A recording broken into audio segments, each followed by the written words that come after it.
Welcome. I'm Doug Morgan, and you're listening to Uncommon Sense, where we hunt for the truth in the topics you're not supposed to talk about, Christianity and politics.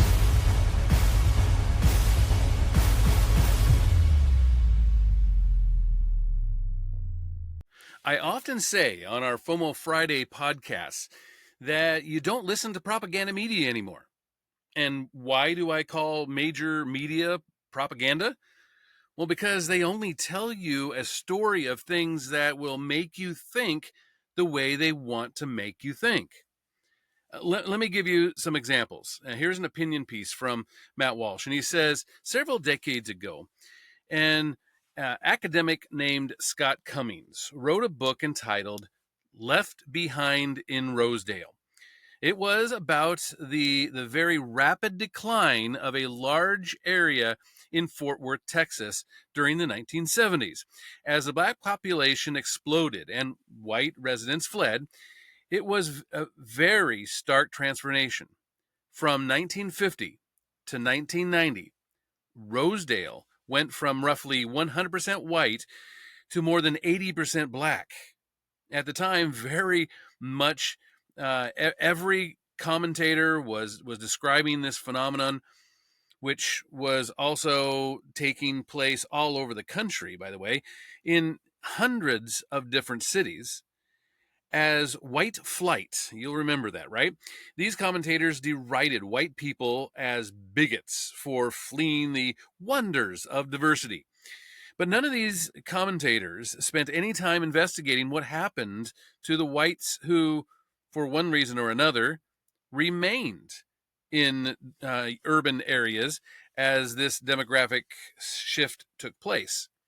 Oftentimes, these whites were elderly and poor, so they had no choice but to remain there where they were. What happened to them, Scott Cummings asked? Well, what he found was that in no uncertain terms, the remaining white population was terrorized. They were robbed, sexually assaulted, and beaten, seemingly for sport. Their homes were torched.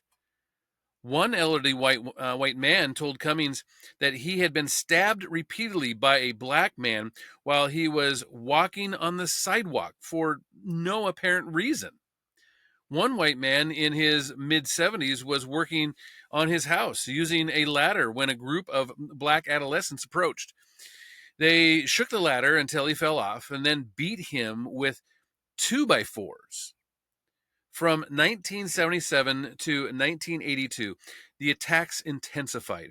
Elderly women were sexually assaulted repeatedly in their own homes. As a result of these kind of attacks, Cummings wrote this. He said, the senior citizens of Rosedale lived in constant fear. And after documenting the extremely high rate of crime and anti-white violence in the area, Cummings spoke to a man named Lee Ellens, who served as the director of youth program in Rosedale. Cummings, who he was hoping to hear at a minimum that civic leaders in Rosedale, people with influence and authority, were concerned about the problem. So Cummings asked, what do you think can be done with the situation with old white people living in a black neighborhood? About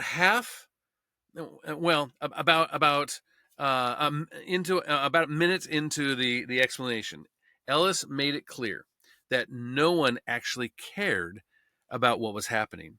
Here's how Cummings summarized the response that he received. He said, quote, in a couple of years, the problem would go away. Pretty soon, there would be no elderly whites in Rosedale. Consequently, it wasn't worth investing in a lot of time and energy worrying about it, unquote. Meanwhile, Cummings' colleagues in academia had a similar attitude. They implied that the white victims deserved it.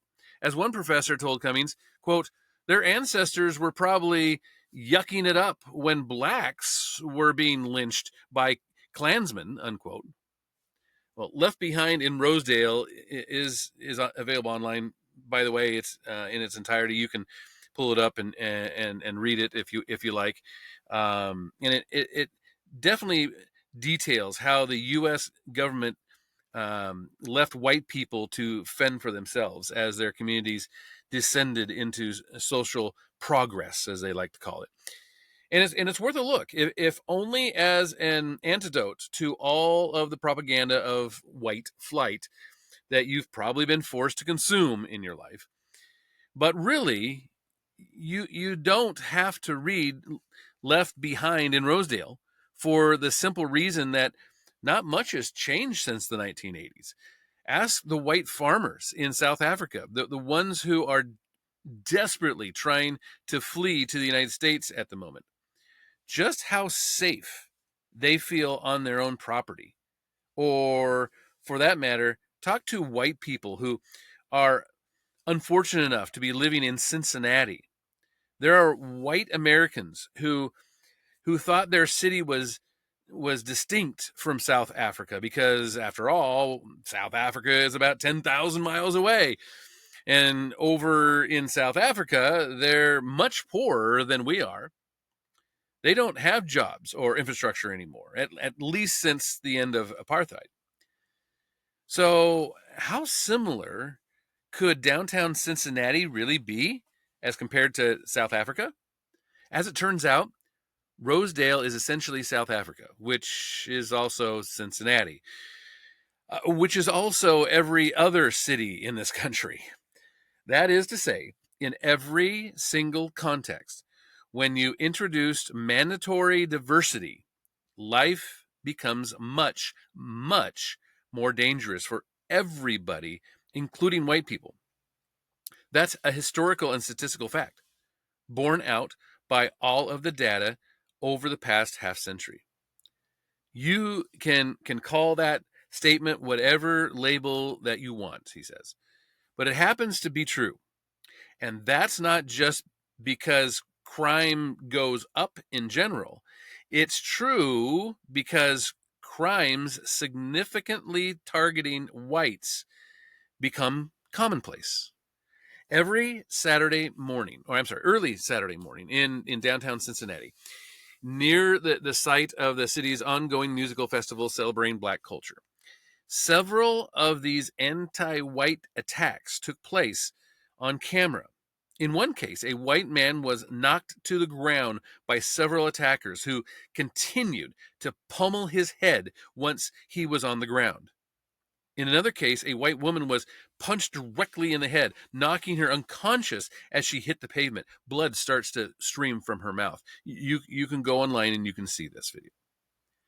It was just a couple of years ago that Joe Biden and Merrick Garland informed us that white supremacy was the single greatest domestic threat this country faced.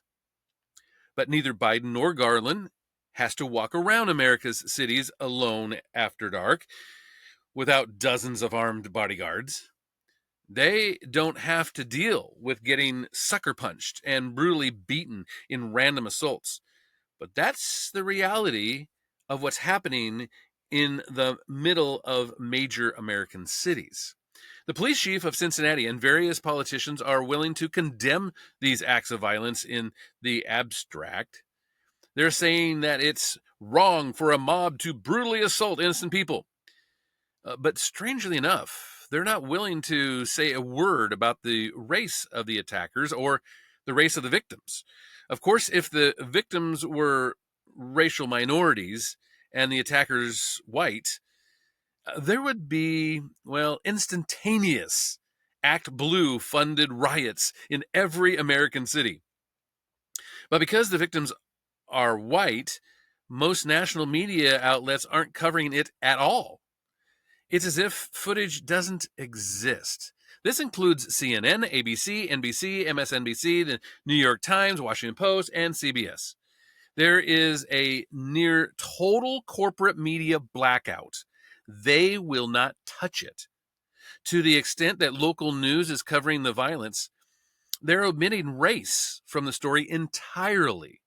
The impact is that there was a vague verbal altercation, and that There needs to be an investigation to figure out what happened here.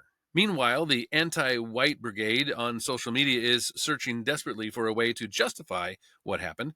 They're saying things like, we need context.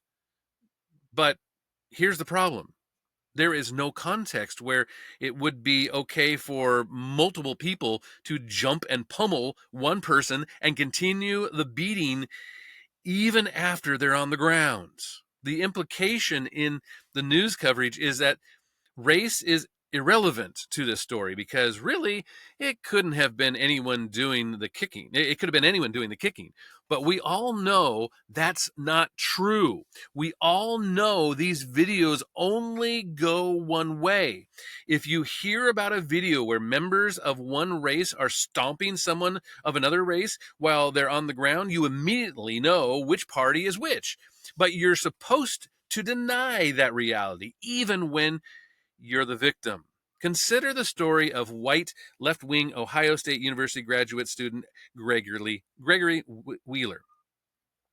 He was playing Pokemon Go in a park in Ohio with his friend Samantha Hobb when they were surrounded and brutally beaten by a large mob of black kids, all of them under the age of 18.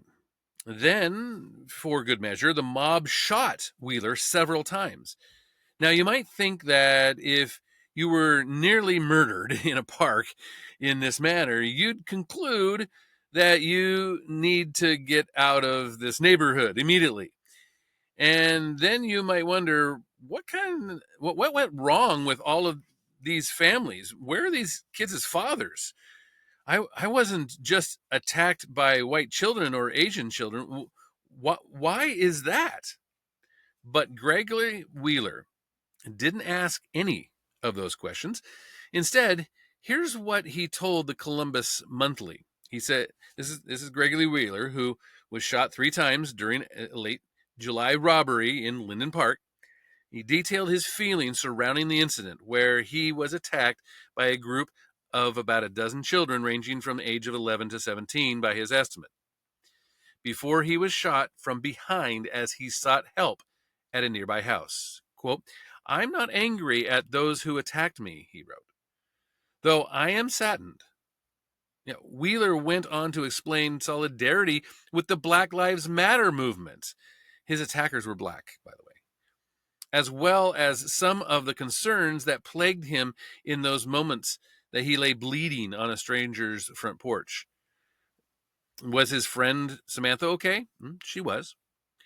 Would innocent lives be lost in the drive to bring the guilty to justice? Thankfully not.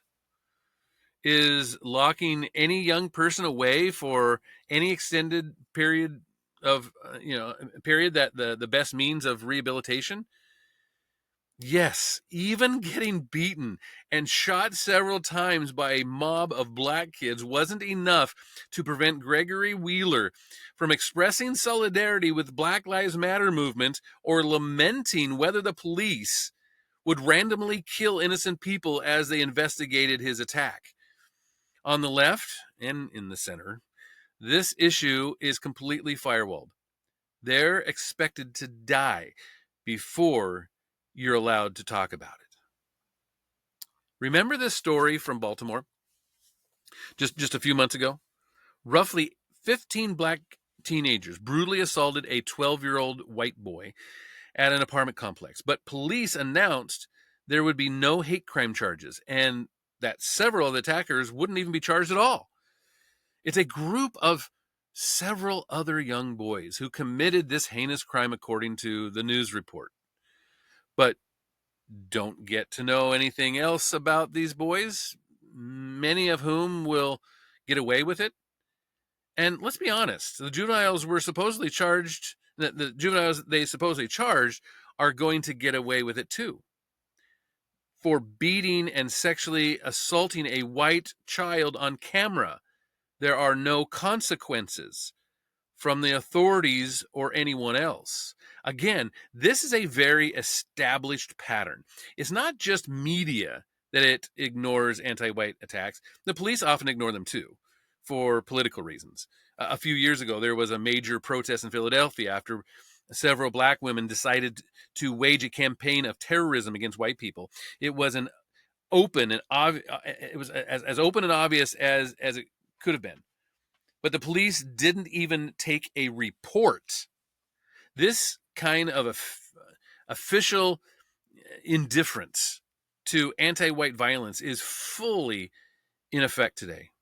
In the case of the Cincinnati attack from Saturday, the local police union has decided that the real outrage is that bystanders didn't intervene. That's the real outrage. Here's Ken Kober, the head of Cincinnati's police union. Quote, "It's pretty disturbing. I mean, I get that people want to film stuff. They want to be able to put on Facebook or TikTok or whatever else. But the fact that nobody was there calling 911 is what's really disturbing. No one really tried to intervene."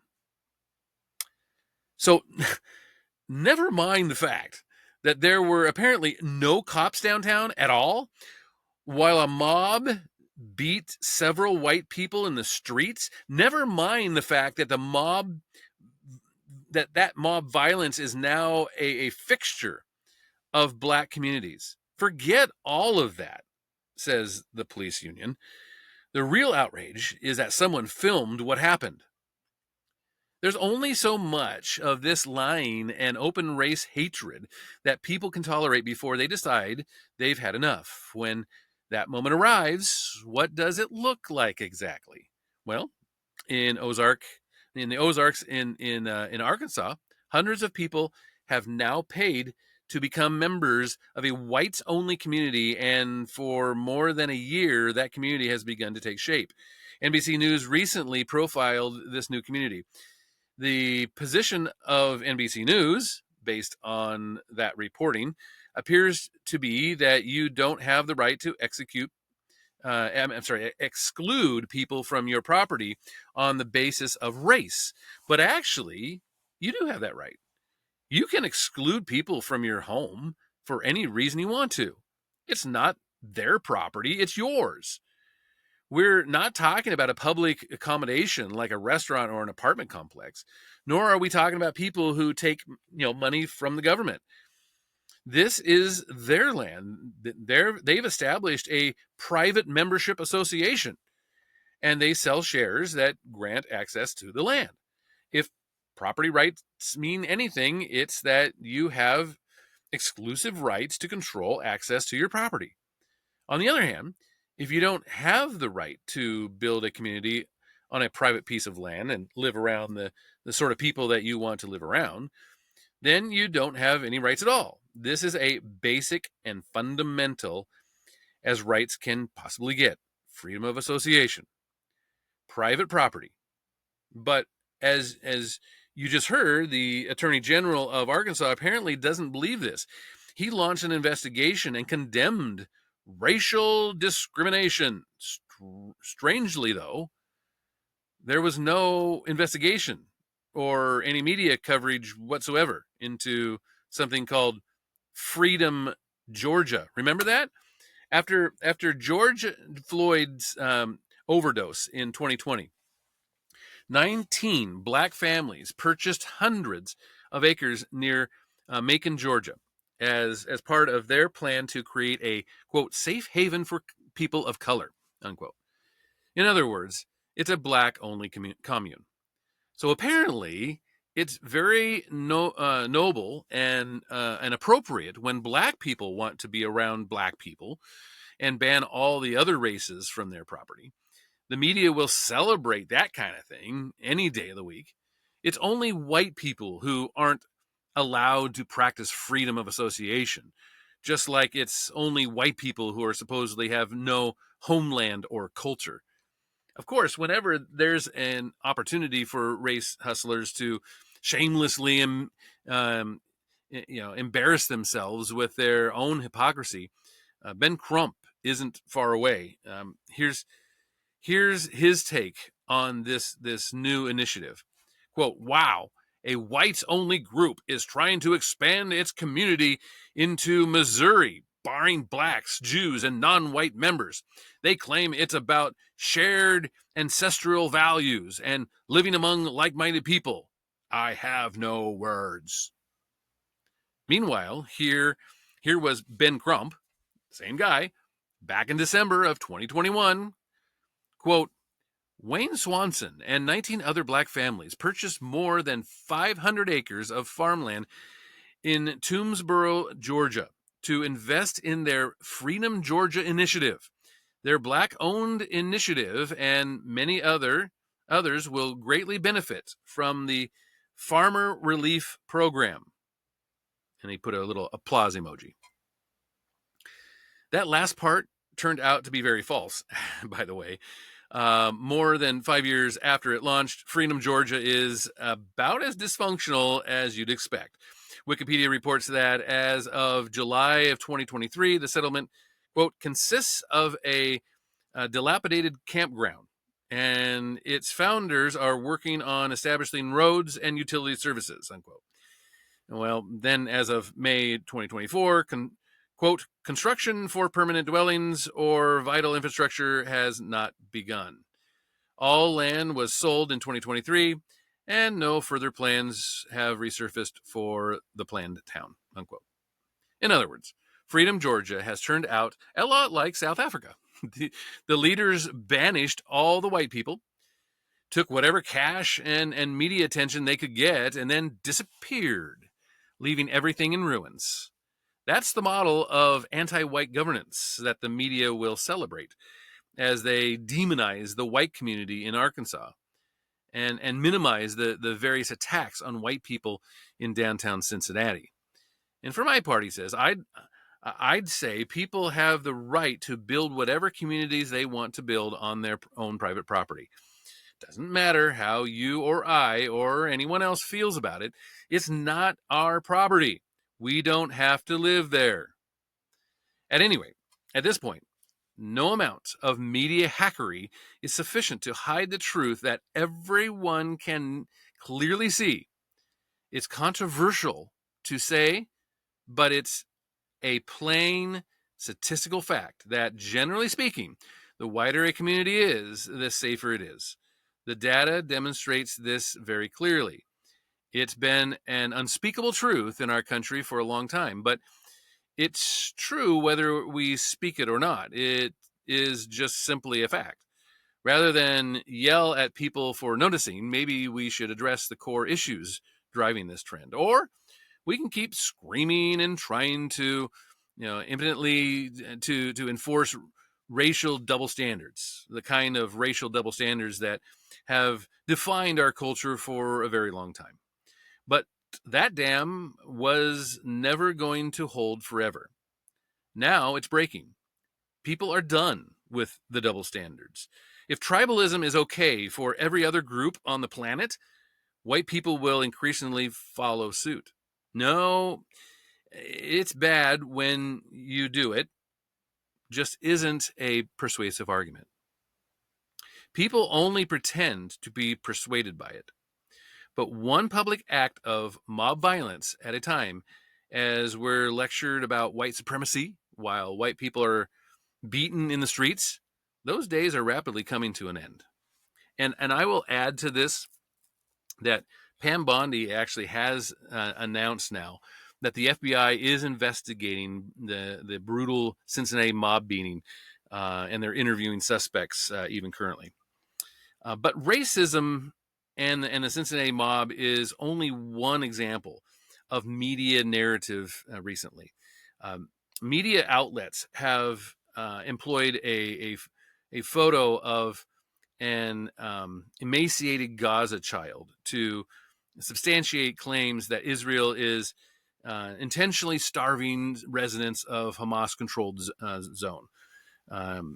And the Daily Wire reports that the legacy media never reported that the child, now 20 months old, suffers from numerous medical problems, nor that his 3-year-old brother looks healthy with no signs of malnutrition, according to an investigation.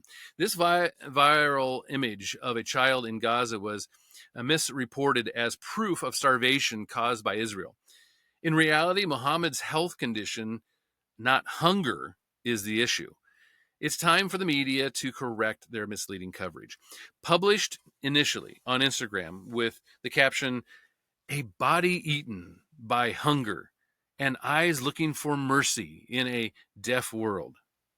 Well, the visuals went viral after the Daily Express showcased them on its front page. Quote, within hours, almost every major outlet was using the image to tell the same story. This is what investigative reporter David Collier noted. Sky News, CNN, The Guardian, Daily Mail, New York Times, and the Times of UK, they all ran with it, reinforcing the message: Gaza is gripped by mass starvation. Except this image proves none of it, he said. Wider and unpublished pictures show Muhammad's healthier brother, Jaoud, who was born on April 18th of 2022 and is 3 years old. Muhammad was born on the 23rd of December of 2023, just 2 months after October 7th.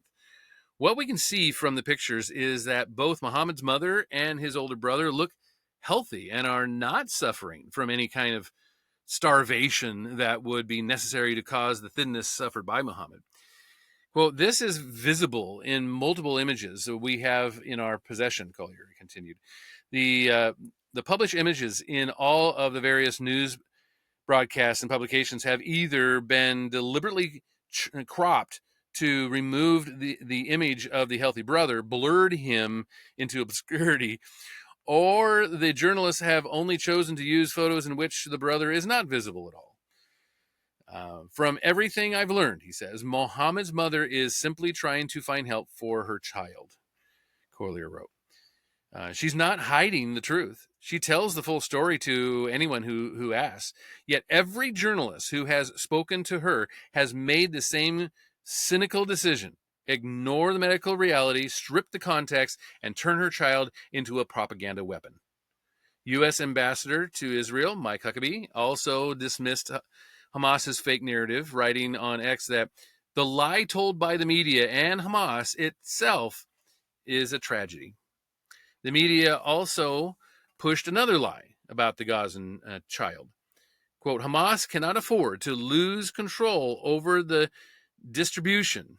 This is the aid distribution, not if it intends to remain the ruling power in post-war Gaza, Collier posted.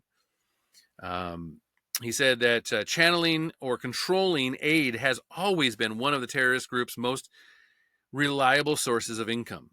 Quote, there is plenty of publicity available, information showing that significant quantities of food are entering Gaza. But with local media firmly under the control of Hamas, none of this gets reported, he stated. Instead of helping facilitate aid delivery, UN agencies have imposed impossible conditions, stalling convoys and leaving hundreds of trucks abandoned, their contents rotting just a short distance from those in need. Let's call this what it is. The UN, the UNRWA, and other NGOs are not prioritizing the safety of Palestinian civilians or indeed getting aid to a population they maintain are in desperate and immediate need of food. Instead, it seems, they are prioritizing a political agenda that aligns with and thus ensures their survival of Hamas. They're not neutral, they're enablers. Well, Collier commented, his comments were buttressed by House Speaker Mike Johnson, who told NBC Meet the Press on Sunday that Israel, since this war began, has supplied over 94,000 truckloads full of food. Now, I'm going to repeat that again.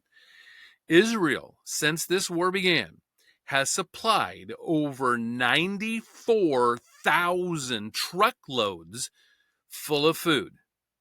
It's enough food to feed 2 million people for 2 years, trying to get that into Gaza. But Hamas has stolen the food, a huge amount of it, In fact, in 2024, the numbers are that Hamas profited, get this, over $500 million in stolen food aid that was supposed to go to these poor people who need it. That's actually about half of their budget. But do you hear that from the propaganda media? No, you don't, because it does not fit their narrative. The narrative that Israel is the big bad bully in this conflict. You know, I could go on and on with numerous examples of biased reporting, but I think you get the point, don't you? Our major media does not report the news. It gives you a story, and it tries to make you think a certain way. And that is what we call propaganda. You might have examples of that. You might think that I'm all wet, and it really does bring you the real news, and I would love to hear both sides. You can always get a hold of us at uncommonsensepodcast.com. You can go on to our YouTube page, and you can hear the podcast there. You can like and share. We'd love it. Thank you for listening. This podcast is a production of Morganite Communications.